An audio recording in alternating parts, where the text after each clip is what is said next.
नमस्कार दोस्तों, एक नई लर्निंग के साथ हाजिर हूं और आज की इस बिजनेस फाइनेंस लर्निंग में जिस कंपनी विशेष को लेकर के हम लोग चर्चा करने की कोशिश करेंगे, वो कुछ और आंकड़ा के साथ हम ऐड ऑन करने की कोशिश।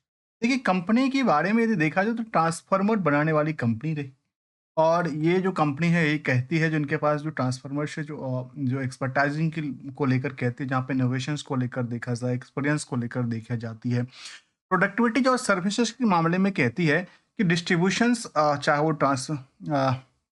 ट्रांसफॉर्मेशन ट्रांसफार्मर हो, पावर ट्रांसफार्मर की बात किया जाता है और इसके अलावा फर्नेस ट्रांसफार्मर है, यूएसएस ट्रांस, अर्थात ये कह सकते हैं कि जिसमें कि ड्राई टाइप की बात है, कास्ट रेसिन की रिशाइन की बात करती है, सोलर जो है उसमें भी ट्रांसफार्मर का यूज होता है, सोलर एनर्जी की जनरेट करने वाले सिस्टम को लेकर। तो वहाँ भी कंपनी ये जिक्र करती है कि हम इन सेक्टर में ट्रांसफार्मर बनाने के कामकाज करते हैं।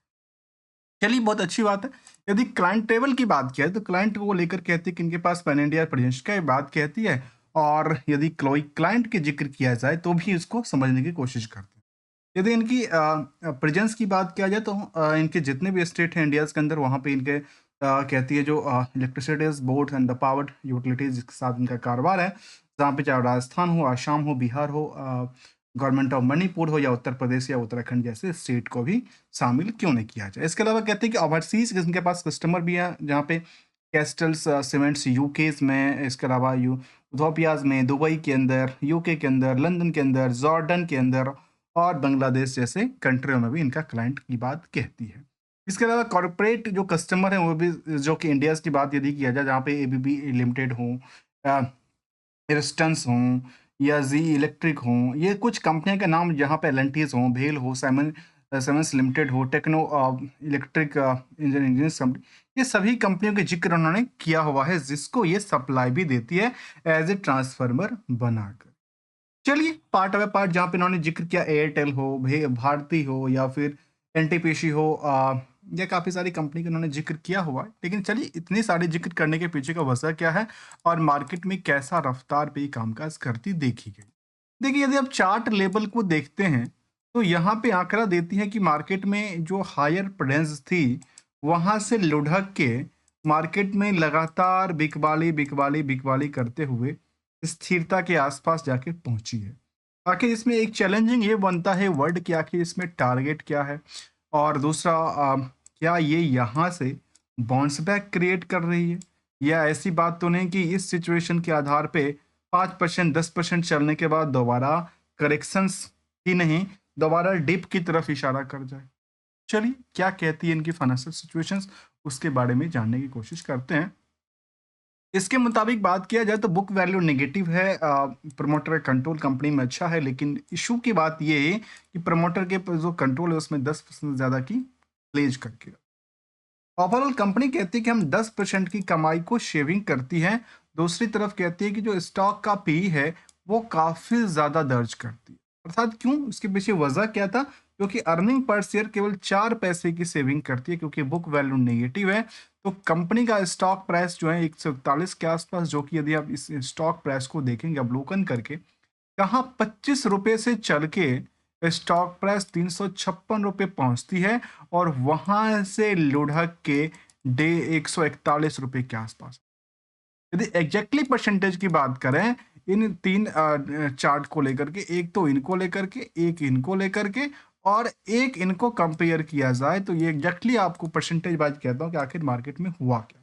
कई बार हम लोग कहते हैं ना, अच्छा इतना ग्रोथ कर गया, इतना हुआ, तो इसको हिसाब से देखा जाए तो कहते हैं 141 रुपये की करंटली प्राइस है, और मार्केट में इनको लेकर के जो हायर साइड थी वो 356 रुपये तक गया था। इसके हिसाब से हो जाता है कितना?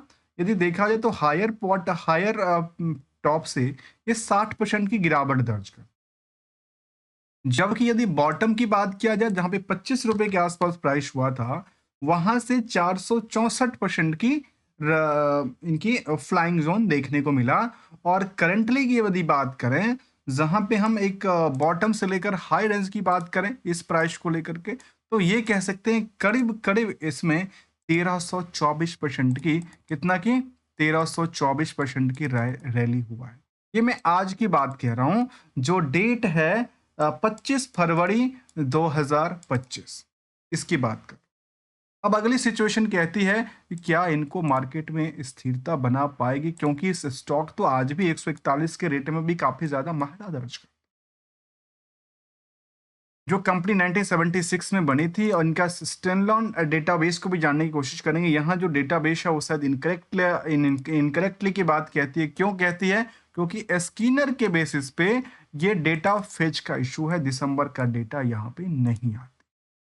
जब हमने खंगालने की कोशिश किया तो कंपनी ने अपनी डेटाबेस साझा किया हुआ था, और कंपनी जो है वो Maharashtra based Calcutta based company है, रजिस्टर्ड ऑफिस इन कलकत्ता, और मार्सन्स लिमिटेड इसकी नाम है, जो ट्रांसफार्मर बनाने के लिए कामकाज करती है। रिवेन्यू फ्रॉम ऑपरेशन में देखा गया कि पिछले पीरियड के मुकाबले बेटर परफॉर्मेंस था।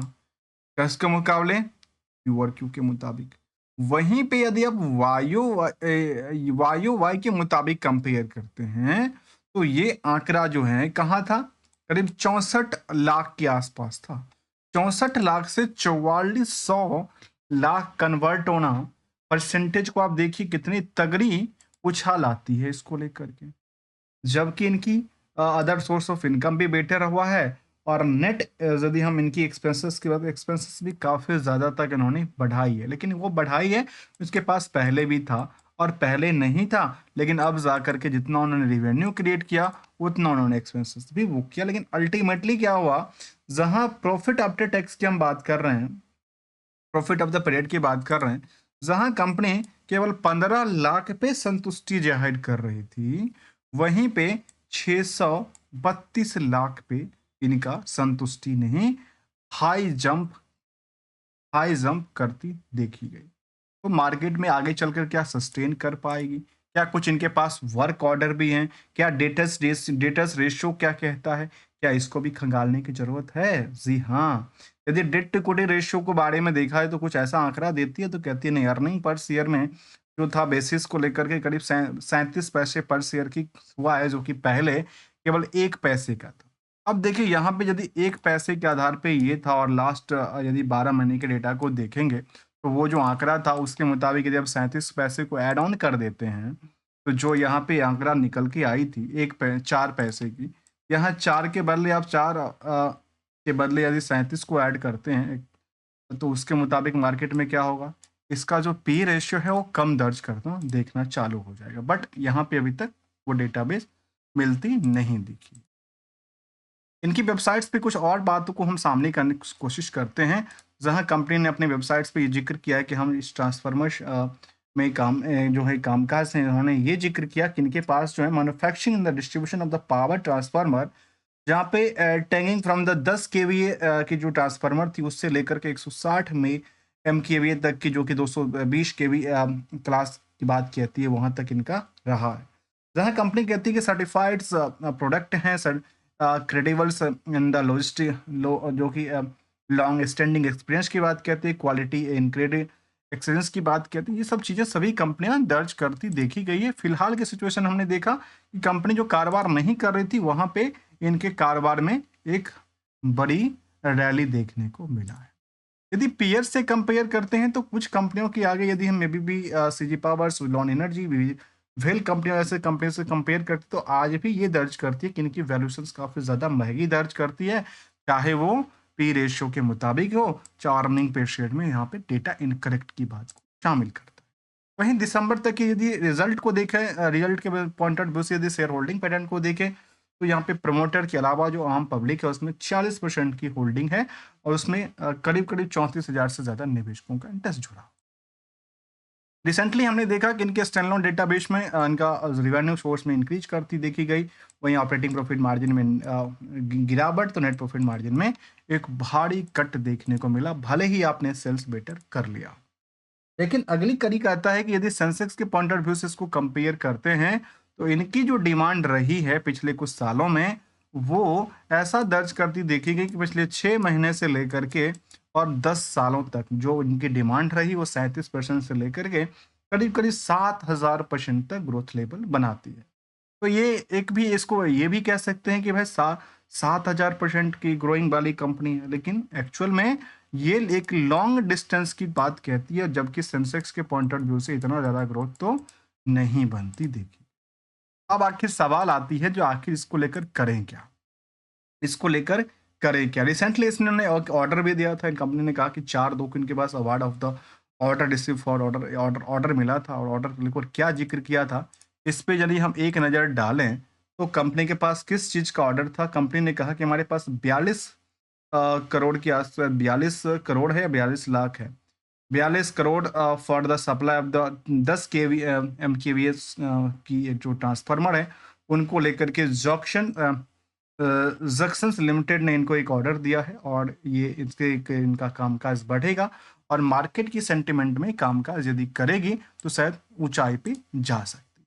लेकिन चार्ट लेवल पे हमने ये देखा कि पिछले 1 साल में उसमें ऊंचाई और से गिरना स्वाभाविक सी बात थी क्योंकि मार्केट की सेंटिमेंट होती है, लेकिन आखिर इसको लेकर कर रहे हैं क्या? अब देखिए, टारगेट ये होता है कि जब भी एक्सपेक्टेशन के मुताबिक प्रॉफिट बन जाए तो उसको पार्सली बुक करना चाहिए और यदि कोई लॉस लगातार गहराती जाए तो एसएल के साथ निकलना ही बेहतर होता है। अदरवाइज वो आपकी कैपिटल कब तक, कहाँ तक स्थिरता बना पाएगी, वो समझना मुश्किल है। एग्जाम्पल के तौर पे बात कर रहा हूँ, जैसे कल की बात करूँ, मार्केट में एक भारी सी गिरावट आई थी और ये यहाँ पे आकर के मार्केट में उछालता फिर, लेकिन इसी के साथ ज़रूरी नहीं है कि कल भी मार्केट ऐसा ही बाउंस बैक क्रिएट करे।